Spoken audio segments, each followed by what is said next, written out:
जब भी आपने लेंस या कैमरा अपना इस्तेमाल करना है ना, तो उसके कुछ प्रोटेक्शंस के असूल होते हैं।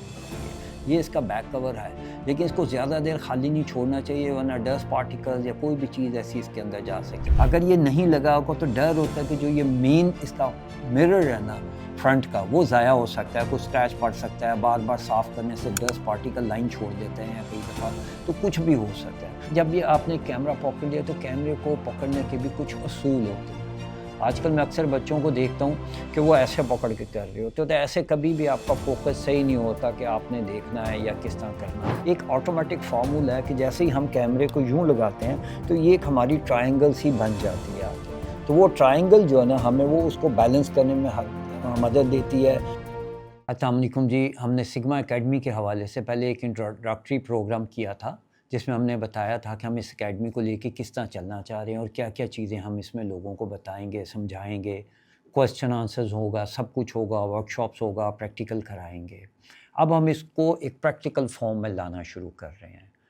बेसिकली हर चीज़ जो है ना, वो कैमरा और लेंस 2 चीज़ों के ऊपर डिपेंड करती है। साथ-साथ हम इसकी हिस्ट्री भी डिस्कस करते जाएँगे कि पहले जो कैमरे होते थे, वो एक बॉक्स कैमरा होता था, लेंस नहीं होता था। आप कभी भी जैसे जूते का डब्बा होता है, उसको अंदर चारों तरफ से काला करके उसके अंदर सुराख कर ले और सर्टेन लाइट जो है ना उसके अंदर पास होने दें, क्योंकि उस वक्त उसका मिरर या इस तरह से नहीं होता था और उसकी बैक साइड पे आप पेपर रख लें। उस ज़माने में क्योंकि पेपर नहीं था, वो केमिकल लगी हुई प्लेट होती थी, तो प्लेट के ऊपर इमेज जो है ना वो उसका इम्पैक्ट आना शुरू हो जाता था जो भी उसके सामने होता था। अब ये कि ये साइंस ने तरक्की करते चले गए, उसने देखा सारा कुछ किस तरह चलता है सारा कुछ। अब बेसिक ये कैमरा जो है ना, जितने भी कैमरे होते हैं उनके लेंस एक चीज़ होती है, एक बॉडी होती है। कुछ में फिक्स लेंस होते हैं जो अलग नहीं होते, जो डिटैचेबल नहीं होते हैं, और कुछ में डिटैचेबल लेंसेज होते हैं। जैसे कि ये कैमरा है, और नॉर्मली प्रोफेशनली भी और इंटरनेशनली भी सब जगह जो है ना इस वक्त यही कैमरे इस तरह के चलते हैं। कैमरा 2 पार्ट्स के ऊपर डिपेंड कर रहा होता है। इसको हम खोल के दिखा देते हैं, एक ये इसकी बॉडी है, एक ये इसका लेंस है। इन दोनों का अपना-अपना एक काम होता है, लेकिन इन सब की एक प्रोटेक्शन भी हमें रखनी होती है। हमें किस तरह लेंस को ऑपरेट करना है, किस तरह फिक्स करना है, ये सारी चीज़ें हम साथ-साथ डिस्कस करते चले जाएँगे। इसके अंदर ये एक वाइट स्पॉट बना हुआ है लेंस के अंदर, और एक इसी तरह का स्पॉट यहाँ पे बना हुआ है। इनको आप जब पैरेलल मिलाएँगे तो ऑटोमेटिकली लेंस उसके ऊपर बैठ जाएगा, और इसको हम क्लॉकवाइज़ या एंटी क्लॉकवाइज़ घुमाएँगे तो वो उसके साथ वो सेट हो जाएगा। ये हर कैमरे का फ़र्क होता है। बुनियादी तौर पे लेंस के अंदर जो होता है ना, आप समझे कि एक टनल की मानंद होती है जिसको हम अपर्चर बोलते हैं। उस टनल का रास्ता हम कम या ज़्यादा कर सकते हैं। उससे फ़ायदा ये होता है कि अगर हम इसका जितना छोटा अपर्चर होगा, उतना लेंस के अंदर जो इसके फेन्स हैं या शटर्स के ब्लेड्स हैं, वो उतने ज़्यादा खुले होंगे, उतनी ज़्यादा लाइट पास ऑन हो रही होगी। लेकिन जैसे-जैसे अपर्चर हम 1.4, 2.8, 5.6, 8, 11, 16, 22 जैसे-जैसे हम चलते जाएँगे, वैसे-वैसे उसका मुँह जो है ना वो छोटा होता जाएगा, लेकिन वो बिल्कुल ज़ीरो नहीं होगा। छोटे से छोटे अपर्चर में भी थोड़ा-सा जो है ना वो खुला रहेगा, लेकिन लाइट जो है ना, दैट मीन्स कि लाइट उसके अंदर कांस्टेंट पास होती रहेगी, कांस्टेंट आती रहेगी। अब कॉम्बिनेशन जो किसी भी अच्छी तस्वीर का बनता है, वो एक अच्छी लाइट और एक अच्छे टाइम के लिए उस लाइट को जो हमने पास करना होता है, उसके साथ होता है कि उस पे डिपेंड कर रहा होता है हमारा कॉम्बिनेशन कितना अच्छा है। तेज़ लाइट है, धूप है, हमने उसके अंदर क्या करना है, हम लोग शाम के वक़्त काम कर रहे हैं, रात के वक़्त काम कर रहे हैं, तो उसको हमने अपर्चर किस तरह सेट करना है। इसी तरह सेकंड पार्ट जो है वो बॉडी है। बॉडी के अंदर एक शटर होता है। शटर को आप समझ लें कि ये कर्टन की मानंद होता है और ये टाइम बेस्ड होता है। इसका मकसद ये होता है कि ये लाइट तो इधर से कांस्टेंट आ रही है लेंस के अंदर से, उसको तो हम नहीं रोक रहे, हम उसको आने दे रहे हैं और उसको कोई ज़ीरो करने का तरीका नहीं है। लेकिन शटर जो है ना, वो बेसिकली उस लाइट को टाइम देता है कि आपने इतने टाइम के लिए सिर्फ इस लाइट को पास होने देना। उसके बाद वो शटर के पीछे पहले उसने ब्लॉक किया होता है। जैसे ही हम इसका प्रेस करेंगे, फ़ोटोग्राफ लेने के लिए बटन को, तो वो शटर अप हो जाएगा। शटर अप होगा तो जो टाइम हमने दिया होगा उतनी देर के लिए ऑफ रहेगा, उसके बाद वो बंद हो जाएगा। तो इस कॉम्बिनेशन के साथ हमने तस्वीरें खींचनी होती हैं। आगे ये बेसिक फ़ॉर्मूला है इसका, बेसिक की हम बात कर रहे हैं। उसके बाद फिर आगे हम इंशाल्लाह बात करेंगे उसके ऊपर भी कि क्यों हम ये कॉम्बिनेशंस चेंज करते हैं, किस तरह इनकी सेटिंग्स हम चेंज करते हैं। लेकिन जब ये आपने कैमरा पकड़ लिया तो कैमरे को पकड़ने के भी कुछ असूल होते हैं।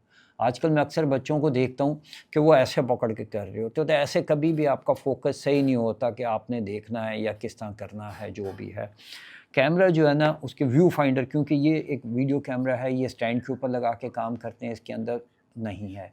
कैमरा पकड़ने के कुछ असूल होते हैं और वो वीडियो के लिए फ़र्क होते हैं, स्टिल्स के लिए फ़र्क होते हैं। वीडियो कभी भी जो है ना हैंड हेल्ड नहीं होती है, उसके अंदर हमेशा शेक, जर्किंग कुछ ना कुछ आता रहेगा। तो उसके लिए तो ये है कि जब भी आप देखेंगे वीडियो, जब भी हम शूट कर रहे होते हैं, या हमने गिम्बल पे लगाया होता है या ट्राइपॉड पे लगाया होता है और उस पे लगा के वीडियो शूट हो रहा होता है। लेकिन वही शूट जब आप स्टिल कर रहे होते हैं, आपने पिक्चर्स खींचनी होती हैं, तो वो अक्सर बच्चों को मैंने देखा है वो यूँ करके कर रहे होते हैं। तो यूँ कभी भी जो है ना वो आपका बैलेंस ठीक नहीं हो सकता, वो कुछ ना कुछ टेढ़ा रहेगा। एक ऑटोमेटिक फ़ॉर्मूला है कि जैसे ही हम कैमरे को यूँ लगाते हैं तो ये एक हमारी ट्रायंगल सी बन जाती है आगे। तो वो ट्रायंगल जो है ना हमें वो उसको बैलेंस करने में मदद देती है और हम स्लो शटर स्पीड पे भी काफ़ी हद तक काम कर सकते हैं। बहुत ज़्यादा स्लो शटर स्पीड हो तो उस पे तो नहीं कर सकते, लेकिन व्यू फाइंडर में देख के हम यहाँ से तस्वीर खींचेंगे। उसमें ज़रूरी नहीं कि हम उसको ऐसे करके देखें, और इस तरह देखने से ये कि आप तो एक बंदा वैसे ही थक जाता है जल्दी, दूसरा ये कि उसका बैलेंस ठीक नहीं रहता, आपका ऊपर-नीचे जा रहा होता है। तो बेहतरीन तरीका तो यही है। कुछ असूल बेसिक कैमरे के और भी हैं कि वो उसकी प्रोटेक्शन के हैं। आपको कभी भी लेंस के बगैर बॉडी को खाली नहीं छोड़ना, क्योंकि उससे ये होगा कि डस्ट पार्टिकल्स अंदर जाएँगे, उसके व्यू फाइंडर को भी कवर करेंगे और उसको डस्ट को, वो जो है ना कल को वो जो भी पार्टिकल वहाँ पे आके लग जाएगा मिरर के ऊपर या कहीं पे भी, उसको जो है ना वो डिस्टर्ब करेगा। अगर आपने लेंस हटाया तो उसका बॉडी कवर प्रोटेक्शन के लिए लगा के रखें।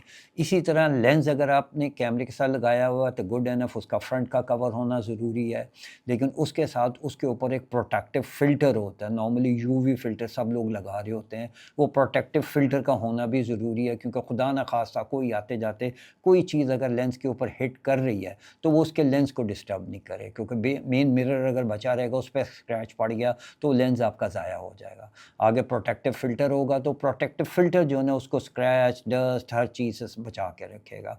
सेकेंडली उसको बैक से अगर आपने लेंस चेंज कर रहे हैं, जैसे ये लेंसेज हमने रखे हुए हैं तो लेंस चेंज कर रहे हैं और इसको हमने स्पेयर रखना है, तो इसका आपको बैक कवर जो है ना वो लगा हुआ होना चाहिए उसका, उसको भी हम खाली नहीं छोड़ सकते हैं।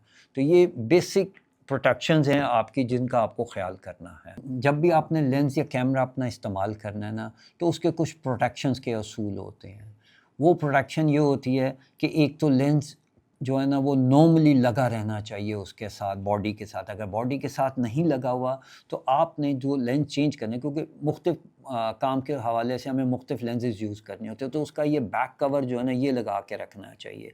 ये इसका बैक कवर है, लेकिन इसको ज़्यादा देर खाली नहीं छोड़ना चाहिए, वरना डस्ट पार्टिकल्स या कोई भी चीज़ ऐसी इसके अंदर जा सके। प्रोटेक्शन की बात करें तो ज़ाहिर सी बात है गियर महंगा भी होता है, चीज़ें एक्सपेंसिव होती हैं, उनका ख्याल करना हमारे लिए बहुत ज़रूरी होता है। ना बार बार ख़रीदी जा सकती हैं और कभी छोटी सी एहतियात की वजह से ये बच भी जाते हैं और एहतियात ना करने की वजह से बहुत कुछ डैमेज भी हो जाता है।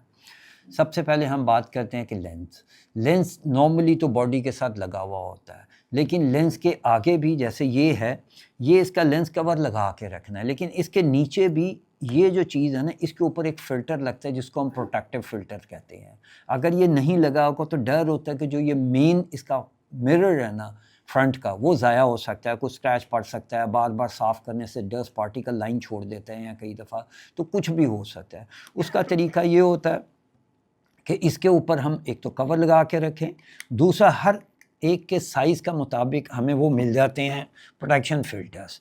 जैसे ये लेंस है हमारे पास, ये इसके ऊपर एक प्रोटेक्शन फ़िल्टर हमने लगाया हुआ है ये, और ये कलरलेस होता है, इसका कोई कलर नहीं होता, या थोड़ा सा ultraviolet rays daylight के अंदर हो तो वो ये काट के उसको ठीक कर देता है, वरना ये कलर इफेक्ट नहीं डालता, लेकिन अच्छी क्वालिटी का फ़िल्टर होना चाहिए। इसका फ़ायदा ये कि डायरेक्ट कोई चीज़ इसको हिट नहीं करेगी, डस्ट इस पर नहीं आएगी। हमने ये फ़िल्टर लगाया हुआ है तो हमें जितनी दफ़ा भी साफ़ करना होगा हम इसको आराम से साफ़ कर सकते हैं।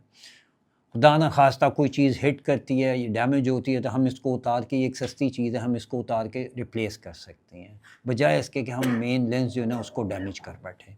इसी तरह इसका बैक कवर्स होते हैं।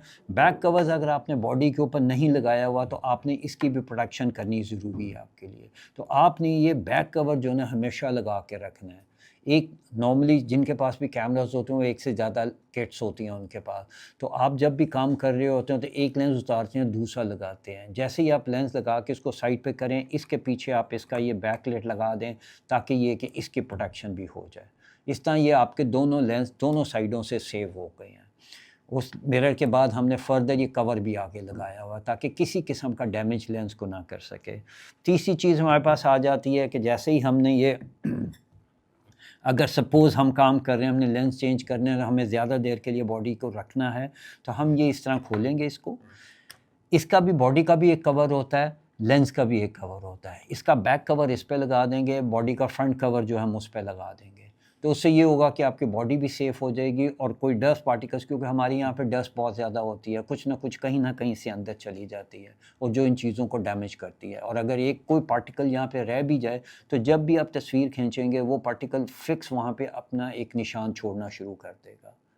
तो कोशिश करें कि ज़्यादा तो बार बार साफ़ ना करें इसको, लेकिन इसकी प्रोटेक्शन जितनी ज़्यादा कर सकें। पहले भी बताया कि जैसे ही आपने किया, ये इसका एक वाइट निशान लगा हुआ है जो कि बताता है कि यार लेंस का ये माउंट जो है ये एक रेड पॉइंट कैमरे पर लगा हुआ है। ये दोनों जब भी इनलाइंड होंगे तो ऑटोमेटिकली कैमरा जो है ना, आपको इस पर ज़ोर ज़बरदस्ती नहीं करनी, आप हल्का सा यहाँ पे घुमाएंगे, क्लॉकवाइज़ एंटी क्लॉकवाइज़ जो भी उसकी रोटेशन होगी उसके अंदर आके ये ऑटोमेटिकली फ़िट हो जाएगा। लेकिन इसका फ़िट करना, तसल्ली करना बहुत ज़रूरी है। कई दफ़ा वो लॉक की आवाज़ नहीं आती है, पता नहीं चलता, लोग काम शुरू कर देते हैं और जैसे कैमरा पकड़ते हैं लेंस नीचे गिर जाता है। तो ये प्रोटेक्शंस जो है ना ये बहुत ज़रूरी हैं, ये अपने लिए भी और अपने इक्विपमेंट के लिए और गियर के लिए बहुत ज़रूरी चीज़ें हैं। तीसरा जो चीज़ है ना वो लेंस के आगे एक हुड लगा होता है जिसका अपना एक बहुत इम्पॉर्टेंट रोल है। ये हुड है इसका, ये उतर भी जाता है, ये लग भी जाता है, ये उतर गया। इसका सबसे बड़ा फ़ायदा ये होता है कि अगर हम आउटडोर कहीं पे भी काम कर रहे हैं और डे लाइट में कर रहे हैं तो ये कहीं न कहीं से सनलाइट जो है ना वो डर होता है कि लेंस के ऊपर ना पड़ जाए। नॉर्मली तो हम कोशिश करते हैं कि सनलाइट या बैक पे हो या तो हम काम करें, लेकिन कई दफ़ा होता है कि टॉप लाइट होती है, तो टॉप लाइट जैसे ही हमने कैमरा पकड़ा वो लेंस के ऊपर पड़नी शुरू हो जाती है लाइट और उसकी ग्लेयर एक आनी शुरू हो जाती है। उस ग्लेयर को कंट्रोल करने के लिए ना हमने ये किया होता है। ये तकरीबन हर लेंस के साथ हुड आता है। ये हुड का ये निशान है वाइट, इसी तरह इसका ये भी एक निशान है वाइट। तो इन दोनों को जैसे ही हम इनलाइन करेंगे तो ये ऑटोमेटिकली जो है ना ये फिट हो जाएगा इसके ऊपर।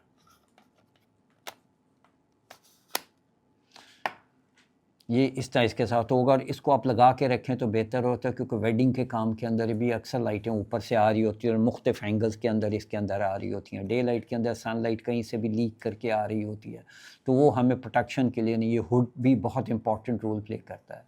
अगर नहीं भी है तो आपको एक हुड ले के रखना चाहिए साथ। बाकी सिग्मा के ये तकरीबन हर लेंस के साथ इनका हुड मौजूद होता है जो आपके काम में आपको और ज़्यादा क्लैरिटी और निखार लेके आएगा।